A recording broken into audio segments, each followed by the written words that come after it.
우리의 삶은 선택의 연속이죠. 우리는 매일 선택을 하고 살아갑니다.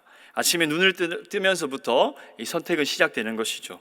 무엇을 먹을지, 또 무엇을 오늘 입고 나갈 건지, 우리는 특별히 고민하지 않아도 될 아주 사소한 것부터 시작해서 아주 오랫동안 고민해야 되는 그런 선택도 우리에게 있습니다. 여러분, 특별히 고민하지 않아도 될 선택은 어떤 것이 있습니까? 점심 메뉴, 그죠? 점심 메뉴가 특별히 고민하지 않아도 됩니다. 물론 밥이 중요하긴 합니다. 하지만 오늘 이 메뉴를 못 먹고 잘못 선택한다 하더라도 우리가 저녁에 먹으면 되니까 크게 문제가 되지 않는 거죠. 하지만 때로는 우리 인생에서 너무나 중요한 결정을 해야 되는 순간도 마주하기도 합니다. 결혼과 또 이직들. 그래서 이 선택으로 우리 몇 날 며칠을 밤을 새우면서 고민하죠. 왜냐하면 그 선택 한 번으로 우리 인생의 전체 승패를 좌우하기 때문에 그렇습니다. 때문에 선택은 참으로 중요하고 선택에 많은 고민을 할 수밖에 없는 것이죠. 믿지 않는 사람들은요, 고민하고 찾고 끝낼 겁니다. 하지만 우리는 더 한 걸음 더 나아가죠. 하나님의 뜻은 과연 무엇인가? 이게 참으로 어렵습니다. 우리가 하나님의 뜻을 알면 최선의 선택을 할 수 있을 것 같고 결과 또한 좋을 것이라 생각하죠. 그런데 문제는 무엇입니까? 우리가 원하는 방법으로 하나님의 뜻을 발견하기 어렵다라는 거죠. 우리는 좀 직접적으로 하나님께서 말씀해 주시면 참 좋겠다 생각합니다. 어떻게든 바로 직접적으로 나타나셔서 아니면 꿈으로 나타나시든지. 하지만 하나님의 뜻은 무엇을 통해서 남겨두셨습니까? 바로 말씀을 통해서 우리에게 찾아오시는 거죠. 우리에게 주어진 성경을 통해서 하나님은 우리에게 말씀해 주시는 분입니다. 그렇게 우리는 선택의 순간에 하나님께서 주신 말씀을 통해서 하나님의 뜻을 찾아가야 되는 것이죠. 여러분, 오늘 이스라엘 백성들은요, 선택의 갈림길에 서 있습니다. 아니, 오늘뿐만 아니라 그들은 계속해서 이 선택을 요구받습니다. 순종해서 복을 누릴 것인지 아니면 불순종해서 저주를 받을 것인지 이들은 선택해야 되는 것이죠. 중립은 없습니다. 중간은 없죠. 어떻게든 무조건 둘 중에 하나는 반드시 선택해야 되는 그 기로에 놓여져 있다라는 거죠. 하나님께서 약속하신 가나안 땅은요, 무조건 들어가게 됩니다. 이미 하나님께서 그들의 어떠함과 상관없이 언약을 맺으시고 주시겠다라고 약속하셨습니다. 하지만 그 이유가 문제이죠. 땅에 들어가는 것은 문제가 되지 않습니다. 하지만 이후의 삶이 이들의 선택에 따라 달려있기 때문에 너무나 중요한 기로에 이스라엘 백성들은 지금 놓여져 있는 것이죠. 26절 다시 한번 보실까요? 이렇게 말합니다. 내가 오늘 복과 저주를 너희 앞에 두나니. 아멘. 우리말에서는 번역되어 있지 않지만 히브리 성경에서 보면요, 보라 이렇게 시작합니다. 우리가 너무나 중요한 말을 할 때 주목 이렇게 하는 것과 마찬가지이죠. 먼저 청중들의 주의를 집중시키면서 말을 시작하고 있습니다. 둘 중 하나는 반드시 양자택일을 해야 되는 것이죠. 너희 앞에 지금 복과 저주가 놓여져 있다. 너희는 반드시 선택해야 돼. 그렇게 말하는 거죠. 하나님은 그냥 선택하라 하시지 않고 말씀을 통해서 하나님의 뜻을 가르쳐 주십니다. 그래서 이들이 올바른 선택을 할 수 있도록 말해주고 있는 것이죠. 먼저 27절에 보시면요, 복에 대해서, 이들에게 주어질 복에 대해서 말씀하고 있습니다. 우리 27절 같이 한번 읽도록 하겠습니다. 시작. 너희가 만일 내가 오늘 너희에게 명하는 너희의 하나님 여호와의 명령을 들으면 복이 될 것이요. 아멘. 여러분, 이들이 복을 선택하려면 어떻게 해야 됩니까? 하나님의 말씀에, 하나님의 명령에 귀를 기울여야 되는 것이죠. 그냥 듣고 끝나는 것이 아니라 하나님의 명령을 듣고 순종하는 것입니다. 순종하는 것이 바로 듣는 것이죠. 우리가 누군가의 말을 듣는다라고 할 때 진짜 듣는 게 무엇입니까? 그렇게 행동하는 것이 들었다라는 거죠. 그냥 듣고 끝나는 것이 아니라 행동으로 옮겨져야지만 그것이 진짜 들은 것입니다. 남자애들 둘이를 키웁니다. 말을 정말 잘 듣지 않습니다. 그냥 이야기도 안 듣고요, 행동하는 것이 너무나 어렵습니다. 진짜 듣는 것은 행동하는 것이죠. 하나님의 말씀을 이스라엘 백성들이 듣고 행동으로 옮길 때 복이 그들에게 주어지겠다라고 하나님은 약속하고 있다라는 거죠. 오늘 신명기 11장 전체를 보시면서 계속해서 하나님은 명령을 따라 살아갈 것을, 그것이 바로 너희에게 복이다라고 우리에게 계속해서 얘기해주고 있습니다. 오늘 1절, 8절, 13절, 18절, 21절 계속해서 하나님의 말씀을 지키는 것이 너희가 복을 받는 거야. 너희가 그 복된 삶을 살아가는 거야. 하나님은 그렇게 말씀해주고 있는 것이죠. 구체적으로 한번 살펴볼까요? 우리 8절 9절 보시면 이렇게 말씀합니다. 그러므로 너희는 내가 오늘 너희에게 명하는 모든 명령을 지키라. 그리하면 너희가 강성할 것이요 너희가 건너가 차지할 땅에 들어가서 그것을 차지할 것이며 또 여호와께서 너희 조상들에게 맹세하여 그들과 그들의 후손에게 주리라고 하신 땅 곧 젖과 꿀이 흐르는 땅에서 너희의 날이 장구하리라. 아멘. 이스라엘 백성들은 지금 요단 앞에 서 있습니다. 하나님께서 약속하신 땅을 점령하기 위해 요단을 건너려고 준비하고 있는 과정이죠. 전쟁에 대한 두려움이 이들에게 있기에 하나님은 먼저 강함을 이야기하시는 것이죠. 그래서 하나님께 순종할 때 너희에게 내가 강성함을 허락해 줄 것이다. 또한 명령과 계명을 지키면 약속의 땅을 얻게 될 것이고, 그리고 거기서 너희가 축복을 경험하게 될 거다. 그 땅의 풍요와 그리고 더 나아가서 장수의 복을 너희는 누릴 수 있을 것이다 라고 지금 말씀하고 있는 것이죠. 10절부터 이들이 들어가게 된 가나안 땅에 언급하면서 이제 구체적으로 순종할 때 주어지는 복들에 대해서 이야기하고 있습니다. 여러분, 이들이 노예로 있던 애굽 땅과요, 그리고 하나님께서 그들에게 허락하실 가나안 땅을 지금 비교하면서 어떤 것이 너희에게 복인지에 대해서 하나님은 말씀해주고 있는 것이죠. 애굽은요, 문명의 발상지일 뿐만 아니라 나일강이 있기 때문에 참으로 비옥한 땅이었습니다. 그들이 종생활했던 그 애굽 곡창지대로 알려져 있는 것이죠. 창세기에 보면요, 에덴 동산과 같은 곳으로 불려지기도 했습니다. 그리고 애굽 땅은 어떤 땅입니까? 씨를 뿌린 후에 발로 물을 끌어와야 되는 곳이다라고 말하는 거죠. 무슨 말이냐 하면 종종 나일강이 범람할 때를 이용해서 이들은 물을 저장했습니다. 그래서 관계 수로를 통해서 농사를 지을 수 있었던 땅이 바로 애굽 땅이었다라는 거죠. 쉽게 말해서 사람이 노력해서 모든 것을 일구어야 했던 그 땅이 바로 애굽 땅이었다라는 거죠. 그런데 가나안은 어떻습니까? 우리 11절 한번 볼까요? 이렇게 말합니다. 너희가 건너가서 차지할 땅은 산과 골짜기가 있어서 하늘에서 내리는 비를 흡수하는 땅이요. 아멘. 가나안 땅은요, 애굽 땅과 달랐다라는 거죠. 사람의 노력으로 물을 가져와야 되는 그 애굽 땅과 다르게 하나님께서 그들에게 친히 물을 대주시는 그 땅이 바로 가나안 땅이었다라는 거죠. 많은 산과 골짜기가 있어서 하늘에서 비가 내립니다. 그러면 그 산과 골짜기를 채우고요, 그리고 그 땅은 물을 흡수해서 식물의 뿌리까지 충분히 물을 공급하게 되는 땅이다라는 거죠.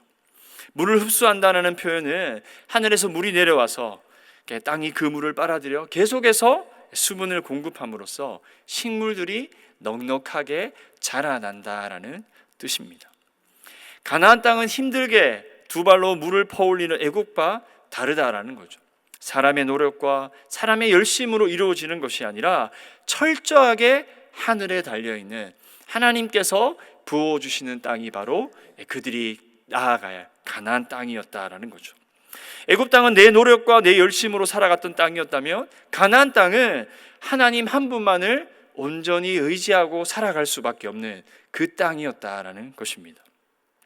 철저히 사람의 노력과 하나님의 은혜를 대조하면서 지금 비교하고 있는 것이죠. 그리고 더 나아가서 이 땅은 어떠합니까? 12절에 고백하듯이 하나님께서 돌보아 주시는 땅이다라고 기록하죠. 그리고 하나님께서 보고 계시는 땅입니다. 늘 하나님께서 감독하시면서 돌보시는 땅이 바로 가나안 땅이다라는 것이죠. 항상 주님의 눈이 보고 있는 땅, 이것이 바로 이들에게 주어질 가나안 땅이었다라는 거죠. 여러분, 이것이 바로 복입니다. 우리가 매일매일 하나님을 의지할 수 있는 것이 복이죠. 우리에게 많은 것이 주어지는 것이 복이 아니라 내 환경과 상황에서 우리가 하나님을 찾을 수 있다라는 것이 복입니다. 가난 자체가 복이 아닙니다. 그 속에서 하나님을 찾을 수 있는 것이 바로 복이다라는 거죠. 또한 하나님과 동행하며 항상 하나님의 눈이 머무시는 그것이 바로 우리의 삶의 복이다라고 말하는 거죠. 주께서 우리를 고아와 같이 내어주시지 않으십니다. 오늘도 주목하고 계시는 것, 늘 우리의 삶을 감독하시면서 돌보아 주시는 것, 그것이 바로 우리의 삶의 복이다라는 것이죠. 여러분, 혹시 오늘 힘든 상황과 환경을 보내고 계십니까? 여러분, 그 시간을 통해서 우리가 하나님을 찾을 수 있다면 그것이 우리에게 복임을 감사하는 여러분 되시기를 축복합니다. 내게 없는 것이 오히려 하나님을 찾고 부르짖는 계기가 된다면 그것으로 인해서 기뻐하고 또 기뻐하는 여러분의 삶이 되시기를 축복합니다. 또 그 고통의 시장에는 여전히 하나님께서 우리와 함께 하십니다. 우리를 홀로 두지 않으시고요, 여전히 우리와 함께 하신 하나님을 날마다 경험하고 살아가시기를 주님의 이름으로 간절히 축원합니다. 이제 하나님께서 함께 하시는 것을 넘어서 더 말씀해 주십니다. 우리 14절 볼까요? 이렇게 말합니다. 여호와께서 너희 땅에 이른 비 늦은 비를 적당한 때에 내리시리니 너희가 곡식과 포도주와 기름을 얻을 것이요. 아멘. 순종하는 자들에게는요, 하나님께서 하늘에 한없는 저수지의 수문과 같이 비를 내려주시겠다라고 말씀합니다. 그리고 이른 비와 늦은 비를 이들의 삶에 허락해 주시겠다라고 약속하시죠. 비가 내리는 시점은 농사에서 아주 가장 중요한 요소라고 합니다. 비가 많이 와서도 안 되고요, 그리고 적게 와서도 안 되는 것이죠. 또 와야 될 때 안 오고 오지 말아야 될 때 오면 또 문제가 되는 것이죠. 파종할 시기에 비가 오지 않는다면 그의 농사는 아무리 많은 비가 나중에 쏟아질지라고 할지라도 흉작을 피할 수 없습니다. 또 수확 직전에 충분한 비가 내리지 않는다면 또 곡식의 나rad이 제대로 차지 않아서 흉작이 될 수밖에 없는 것이죠. 때문에 이들의 삶에서 이른 비와 늦은 비는 아주 중요한 것이었다라고 알 수 있죠. 하나님께서 순종하는 자들에게 적당히 이른 비와 늦은 비를 허락해 주시겠다 약속하시죠. 그래서 너희가 핵곡식을 수확할 것이다. 그리고 너희의 삶에 새 포도주와 감람류가 넘쳐나게 될 것이다. 또 가축은 어떠하냐? 들판에 무성인 자라는 풀을 가축도 먹음으로써 모든 것들이 너희에게 은혜로 주어지게 될 것이다 라고 하나님은 약속하고 계신다라는 거죠. 이들의 삶의 비는요, 하나님께서 내려주시는 이른 비와 늦은 비는 광야에서 하나님께서 공급하셨던 만나와 마찬가지입니다. 순종할 때, 그 말씀에 따라 살아갈 때 복을 선택한 자들, 오늘 복을 선택한 이들에게 하나님께서 주시겠다라고 약속하고 있는 것이죠. 우리의 삶에도 이른 비와 늦은 비가 필요합니다. 내 생각과 내 계획과 내 계산으로 살아가는 삶이 아니라 하나님께서 적절한 때에 은혜 주시고 그 은혜로 말미암아 만족하고 누리는 삶이 우리의 삶에 가장 필요하게 되는 것이죠. 요즘 참 이른 비와 늦은 비의 은혜를 좀 많이 경험하며 살아가고 있는 것 같습니다. 제가 내일이면 이사를 하는데요, 사실 더 빨리 올 줄 알았습니다. 네, 5월 첫 주에 부임하고 한 5월 말쯤에 이제 부동산에서 연락이 와서 8월에 계약할 사람이 있는데 계약하겠느냐. 그때 제가 뭐라고 대답했겠습니까? 아니, 우리는 6월 말이라도 가야 된다. 우리 빨리 이사해야 된다. 이렇게 하면서 거절했습니다. 근데 시간이 가면 갈수록 집이 나가지 않고요, 또 집을 못 구하는 그런 상황에서 놓여져 있었는데 다행히 하나님께서 적절한 때에 허락하셔서 이사를 하게 됩니다. 그러면 또 바로 계약을 하게 되고, 제 생각과 계획과는 다르게 하나님께서 늦은 비와 이른 비로 적절하게 내 삶을 인도해 주시구나, 그것들을 경험하며 살아가는 거죠. 마찬가지입니다. 우리의 삶에도 이런 고백이 있을 겁니다. 내 계산으로 내 생각으로 이때다 싶지만 하나님께서 보시기에 가장 적당한 때에 은혜를 베풀어 주신 것, 그것이 바로 우리에게 복이다라는 사실이죠. 이제 불순종할 때 주어지는 것을 한번 살펴보도록 하겠습니다. 우리 28절 한번 볼까요? 28절입니다. 28절 이렇게 말합니다. 너희가 만일 내가 오늘 너희에게 명령하는 도에서 돌이켜 떠나 너희의 하나님 여호와의 명령을 듣지 아니하고 본래 알지 못하던 다른 신들을 따르면 저주를 받으리라. 아멘. 저주를 받는 것은 어떤 것입니까? 바로 하나님의 말씀에 불순종하는 거죠. 아주 반대로 살아가는 겁니다. 하나님의 명령을 떠나서 살아가는 거죠. 그리고 더 나아가서 다른 신들을 따라가는 것, 이것이 바로 저주를 받게 되는 이유입니다. 이스라엘 백성들이 그들이 걸어가야 될 하나님의 길로 가지 않고요, 알지 못하는 다른 신들, 즉 그들이 경험하지 못한 다른 신들을 따라 살아가는 삶이 바로 하나님께 저주를 받게 되는 이유이죠. 이미 역사 속에서 이스라엘 백성들은 많은 배교를 경험했습니다. 계속해서 하나님은 하나님 한 분만을 사랑하며 그 말씀에 순종해서 살아가기를 기대하셨지만 그들은 다른 신들을 쫓아 우상 숭배를 하며 하나님을 떠났죠. 그 결과 징계를 계속해서 경험하며 살았습니다. 마찬가지죠. 그들이 하나님을 쫓아 여전히 또 살아가지 않는다면 저주를 경험하게 되는 것입니다. 그리고 가나안 땅을 다시 설명하시면서 이제 너희들에게 주어지는 저주가 어떤 것인지에 대해서 비교하고 있는 것이죠. 우리 17절 한번 보겠습니다. 이렇게 말씀합니다. 여호와께서 너희에게 진노하사 하늘을 닫아 비를 내리지 아니하여 땅이 소산을 내지 않게 하심으로 너희가 여호와께서 주신 아름다운 땅에서 속히 멸망할까 하노라. 아멘. 복을 선택했을 때, 그들이 하나님을 따라 살아갔을 때 부어진 은혜와 정반대이죠. 이제 이스라엘 백성들이 하나님을 기억하지 못하고 자신들의 마음을 지키지 못한 채 다른 신들에게 마음을 열고 그것들을 따라가면 어떻게 됩니까? 앞에서 살펴본 복과 다르게 하늘에 닫아 비를 내리지 않겠다라고 말씀하는 거죠. 철저하게 하늘의 비를 의지해야 되는 가나안 땅이 하나님의 저주로 말미암아 비가 그치게 되는 것입니다. 그리하여 땅이 소산을 내지 않게 되겠다 말씀하시죠. 더 이상 땅이 곡식과 과일 그리고 목초를 주지 않는 것이죠. 하나님을 버리고 다른 것을 주인 삼고 의지하며 살아간다면 이들이 누리고 있는 축복이 더 이상 이들의 삶의 축복이 아니라 저주로 다가오게 되는 것입니다. 가나안 땅이, 앞에서도 말씀드렸다시피 가나안 땅이 젖과 꿀이 흐르는 땅이라는 것은 하나님께서 돌보아 주시지 않는지 그렇지 않은지에 달려 있는 것이죠. 자체가 좋은 땅이 아니라 하나님께서 주목하여 복 주시기에 좋은 땅인 겁니다. 하지만 말씀에 순종하지 않고 여전히 스스로의 삶을 계획하며 다른 것들을 붙잡아 살아가게 된다면 풍요의 신이라 불리는 그 애굽의 그 바알과 아세라를 쫓아 살아가게 된다면 하나님께서 더 이상 비를 내리지 않게 하는 것이죠. 이들이 누렸던 복이 한순간에 사라짐을 경험하게 되는 것입니다. 오늘 우리 앞에서도 이 선택은 마찬가지입니다. 하나님께서 오늘 우리에게도 도전하고 계시죠. 오늘 우리에게도 선택을 요구하고 계십니다. 너희가 순종해서 복을 선택할 것인지 아니면 너희가 불순종해서 저주를 선택할 것인지 우리는 오늘 이 선택 앞에 선택하며 나아가야 되는 것이죠. 우리에게 좋은 것이 무엇인지 아시는 하나님께서 어떻게든지 우리가 순종하여 복을 누리기를 원하십니다. 사실 선택하라고 말씀하지만 계속해서 살펴보시면요, 순종해서 좋은 것이 더 좋다라고 계속해서 어필하고 계십니다. 어떻게든 우리로 하여금 순종해서 복받기를 하나님은 원하고 계시다라는 것이죠. 여러분, 어떻게 하면 우리가 순종해서 복을 누릴 수 있겠습니까? 구체적으로 어떻게 하는 것이 바로 복을 선택하는 것입니까?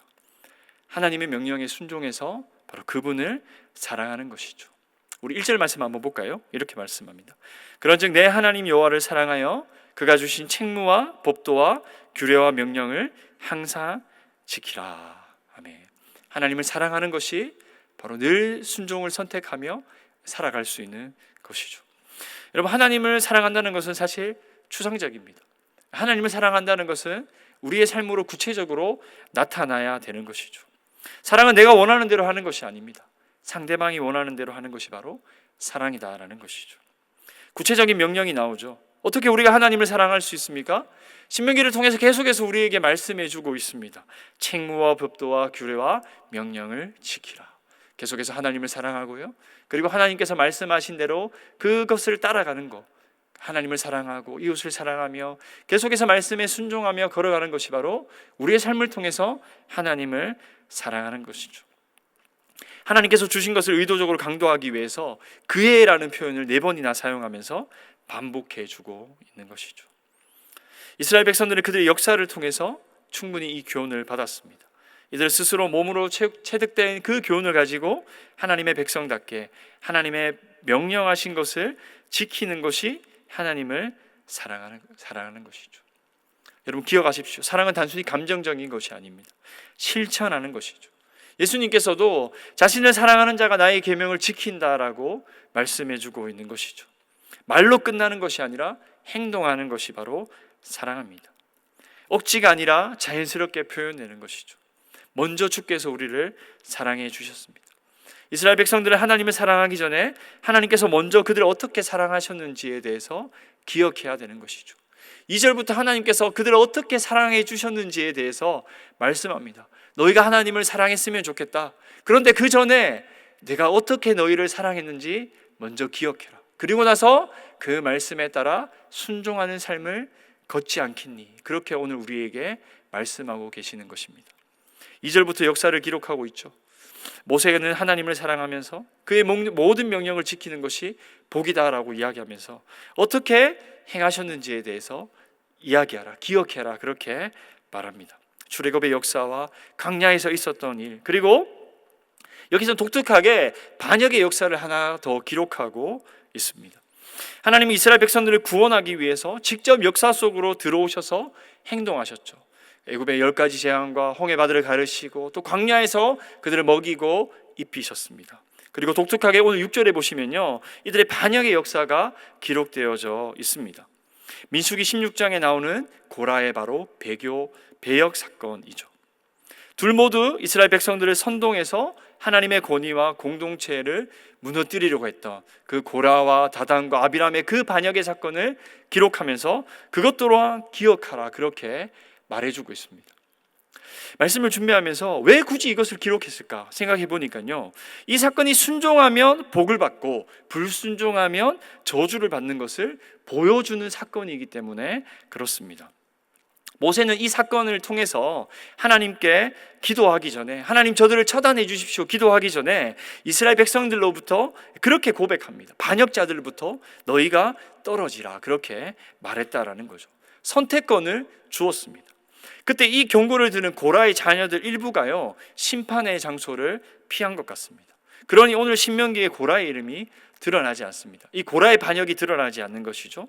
아마도 모세가 살아있는 자들을 배려해서 그렇게 기록했던 것 같습니다. 하나님의 경고를 중히 여겨서 살아남은 고라의 자녀들은 비록 그들의 조상이 불순종하고 죽임을 당했지만 오히려 나중에 더 큰 축복을 경험하게 되는 것이죠. 이들은 성전에서 음악을 맡은 사람들입니다. 그리고 많은 아름다운 시편을 남겼고요, 또 이스라엘 마지막 사사라고이면서 선지자로 불림받았던 사무엘이 바로 고라의 후손이다라는 것이죠. 우리도 마찬가지입니다. 우리는 하나님께서 우리에게 은혜 베풀어 주신 것을 기억해야 됩니다. 예전에 우리에게 또 우리 가정에 계속해서 어떻게 일하셨는지, 어떻게 예수 그리스도께서 우리를 사랑해 주셨는지에 대해서 기억해야 되는 것이죠. 또 기억할 것은 많은 은혜를 받았음에도 불구하고 그 사랑을 떠났던 것도 또한 동일하게 기억해야 되는 거죠. 하나님을 사랑한다는 것은 그분께서 하신 일을 기억하는 겁니다. 우리의 어떠함과 상관없이 우리를 용납하시고 사랑해 주신 그 사랑을 기억하는 것이죠. 그리고 마지막 두 번째는요, 하나님의 말씀과 마음과 뜻에 그 말씀을 새기는 겁니다. 우리 18절 한번 읽어보도록 하겠습니다. 18절입니다. 시작. 이러므로 너희는 나의 이 말을 너희의 마음과 뜻에 두고 또 그것을 너희 새 손목에 매어 기호를 삼고 너희 미간에 붙여 표를 삼으며. 아멘. 신명기 6장 4절에서 9절까지의 내용을 반복하고 있는 것이죠. 하나님의 사랑하심, 하나님 은혜를 기억한다며 그 말씀을 마음과 뜻에 새기는 것, 그것이 바로 우리가 날마다 복을 선택하며 걸어갈 수 있는 것입니다. 하나님만을 온전히 섬기겠다는 마음, 다른 신들을 섬기자는 유혹에 스스로 우리의 마음을 온전히 지키며 나아가는 거죠. 그래서 하나님을 사랑하며 섬기는데 우리의 마음과 영혼을 다해야 됩니다. 그리고 더 나아가서 우리만 기억하는 것이 아니라 자녀들에게 계속해서 우리는 하나님의 말씀을 가르쳐야 되는 것이죠.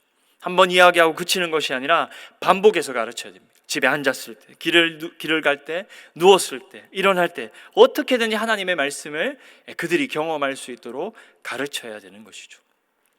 이것은요, 우리의 삶으로 나타내 보여주어야 됩니다. 단순히 말로 가르치는 것을 넘어서 부모로서 삶으로 표현해 주어야 되는 것이죠. 그래서 이 아이들에게 자연스럽게 체득되어져야 되는 것입니다.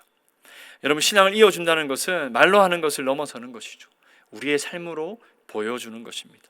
말로도 교육하지만 우리의 삶에서 일하신 하나님을 날마다 우리는 우리 자녀들에게 간증하며 나아가야 되는 거죠. 그리고 우리가 먼저 그리스도인답게 삶으로 살아내야 됩니다. 여러분, 교회에서 열심히 봉사하고 가정에서도 아이들에게 최선을 다해 케어해 주어야 되는 것이죠. 우리 엄마는 늘 교회 가서 밥은 하는데 내 밥은 안 챙겨준다, 이렇게 하면 곤란해지게 되는 거죠. 그러면 체득이 되지 않습니다. 그러면 은혜가 되지 않겠죠. 그죠? 계속해서 자녀들에게 우리의 삶으로, 믿음으로 사는 것이 어떠한 삶인지 나타내 보여 주어야 되는 것이죠. 단순히 가르치는 것을 넘어서 삶으로, 우리의 삶을 통해서 믿음의 계대가 이어갈 수 있도록 해야 되는 것이죠.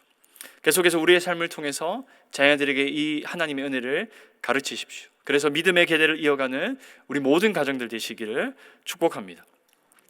이제 마지막으로 모세는 복과 저주에 관한 선택을 이야기한 후에 특별한 한 의식을 진행하도록 지시하는 것이죠.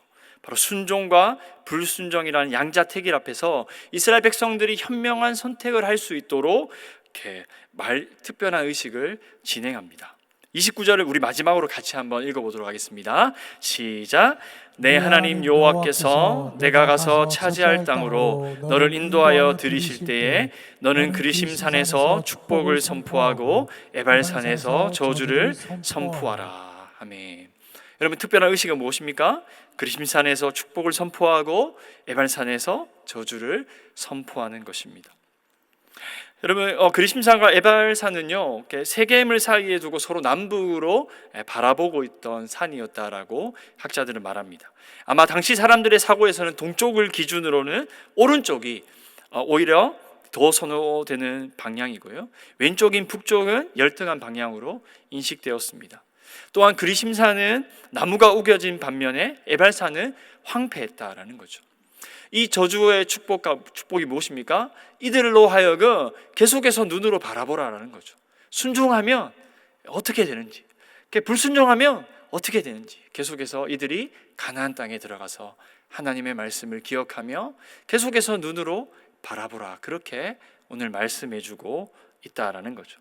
계속해서 하나님은 주신 땅에 들어가서 이들이 순종해서 끝까지 복을 누리며 살아가기를 오늘도 기대하고 계신다라는 거죠. 여러분, 말씀을 정리하겠습니다. 여러분, 오늘 우리 앞에도 동일한 선택이 놓여져 있습니다. 순종해서 계속해서 복된 삶을 걸어갈 것인지, 아니면 하나님 아닌 다른 것들을 붙잡고 또 여전히 내 지혜와 내 삶을, 내가 내 계획으로 삶을 살아갈 것인지, 오늘 우리는 선택해야 되는 것이죠. 하나님은 오늘 복이 너무나 좋음을 계속해서 말씀해 주셨습니다. 하나님과 함께 동행하며 그 복들을 누리기를 하나님은 계속해서 원하신다라는 거죠. 선택이라고 하지만 계속해서 한 가지 답정너입니다. 하나님은 오늘 답정너입니다. 답은 정해져 있어요. 순종해서 복받아라, 그렇게 말씀해 주고 있는 것이죠. 여러분, 날마다 복을 선택하십시오. 하나님과 동행하는 것이 복입니다. 그리고 그분의 은혜를 기억하며 늘 또 우리 자녀들에게 하나님의 은혜를 전하며 계속해서 말씀에 순종해서 날마다 복을 누리며 나아가는 저와 여러분들 되시기를 주님의 이름으로 간절히 축원합니다. 아멘.